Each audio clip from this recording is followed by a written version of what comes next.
Card দেওয়ার আগেই নাহিদ ইসলামের গোত্রদহ শুরু হয়ে গিয়েছে।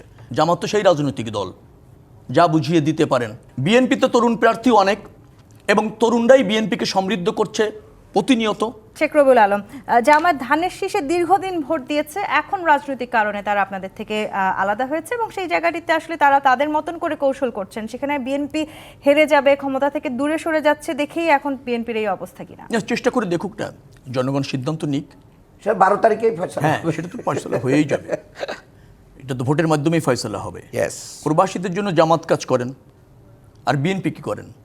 এই যে বিদেশে যে আমাদের প্রবাসীরা যায়, এটা প্রতিষ্ঠিত করেছিল কে? শুরু করেছিল কার আমলে? এই যে আমাদের রেমিটেন্স আসছে, শহীদ রাষ্ট্রপতি জিয়াউর রহমানই প্রথমে বাংলাদেশ থেকে প্রবাসীদের এই যে দেশের বাইরে শ্রমিক এবং বিভিন্ন স্কিল্ড ম্যান পাওয়ার পাঠিয়ে প্রথমেই তো বাংলাদেশে তিনি করেছিলেন। তো সেই কৃতজ্ঞতা প্রবাসীদের আছে না?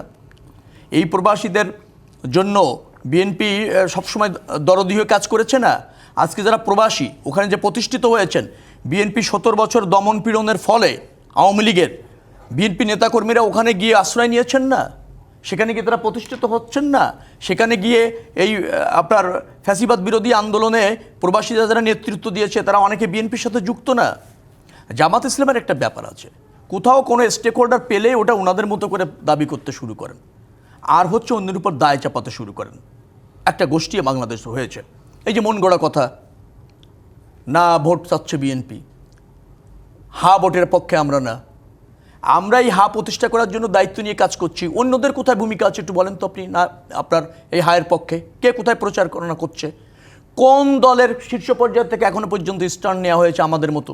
এনসিপি নেতারা আজকে করেছেন এবং সেখানে আজকে করেছেন, আর আমরা তো সেটা আরো 1 সপ্তাহ আগে করেছি। আমাদের মহাসচিব আরো 1 সপ্তাহ আগে বলেছে। জি, আমি একটু যুক্ত করি তাহলে এই কথাটা যেহেতু এসছে। এনসিপি নেতা নাহিদ ইসলাম আজকে বলেছেন যে একটি দল এখন ফ্যামিলি কার্ড, কৃষক কার্ড, এসব বিভিন্ন কার্ড দেওয়ার কথা বলছে, কিন্তু কার্ডের বিনিময়ে যে টাকা দেবে সেই টাকা কোত্থেকে আসবে তা বলছে না, শুধু খরচ করবে সেটা বলছে। এই কার্ড শুধু দলীয় লোকেরাই পাবেন, আর দলীয়করণ হবে, দুর্নীতি হবে, স্বজনপ্রীতি হবে। কার্ড দেওয়ার আগেই নাহিদ ইসলামের গোত্রদহ শুরু হয়ে গিয়েছে। নাহিদ ইসলামরা জনগণের জন্য কি নিয়ে যেতে পারেন একটু বলেন না?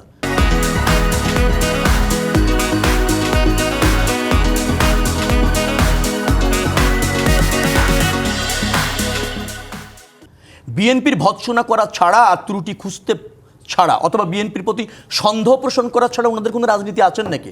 উন্ডা কি বলেছেন?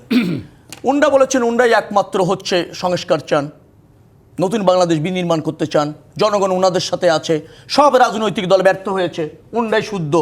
কিছুদিন আগে বলছে 300 আসনে তারা জয়ী হবেন এবং সরকার গঠন করবেন, 6 মাস আগে। আজ থেকে 3 মাস আগে বলছেন না 150 আসনে তাদের জয় নিশ্চিত, তারা বলেছেন। এখন আর প্রার্থী দিচ্ছেন 30 আসনে। যিনি 300 আসনে জয় করবেন তিনি প্রার্থী দিতে পাচ্ছেন মাত্র 30 আসনে, তলানিতে অবস্থান। আবার জামাতের সাথে তাদের যেভাবে আসন ভাগাভাগি হচ্ছে, সেই আসনে কখনো জামাত নিজেরাও কখনো জয়ী হয়নি, তাদের ইতিহাসে নেই তারা এতগুলো আসন কখনো বাংলাদেশের জাতীয় নির্বাচনে পেয়েছে। সেটা আমি নেতিবাচকভাবে দেখছি না। সমঝোতা করে জামাত তো চাইবেন যা বুঝাই দিতে পারেন, জামাত তো সেই রাজনৈতিক দল যা বুঝিয়ে দিতে পারেন, আর তারা আবার তার মধ্যে থেকে সুবিধা খুঁজতে চাইবেন, সেটা নিয়ে আমার কোনো মন্তব্য নাই। কারণ জোটের রাজনীতি, সমঝোতার রাজনীতি, আন্দোলন বাংলাদেশে প্রতিষ্ঠিত। সেই জায়গাটা থেকে তাহলে বিএনপি ভয় পাচ্ছে কিনা? যে অভিযোগ করছিলেন ডক্টর মোহাম্মদ আব্দুল মান্নান যে আপনারা ক্ষমতার খুব কাছাকাছি চলে গেছেন ভেবেছিলেন, এখন দেখছেন যে ক্ষমতা খুব একটা কাছাকাছি। আরে ভাই, আর আছে কয়দিন? 28 দিন দেখতে তো পাবেন। সমস্যা কিন্তু এত কত দাও কেন? কয়েকদিন আগে আমি মান্নার ভাইয়ের সাথে দেখছি নির্বাচন কমিশনকে তুলোধনা করলেন, ওনাদের 3 জন নাকি বাতিল হয়েছে এই কারণে।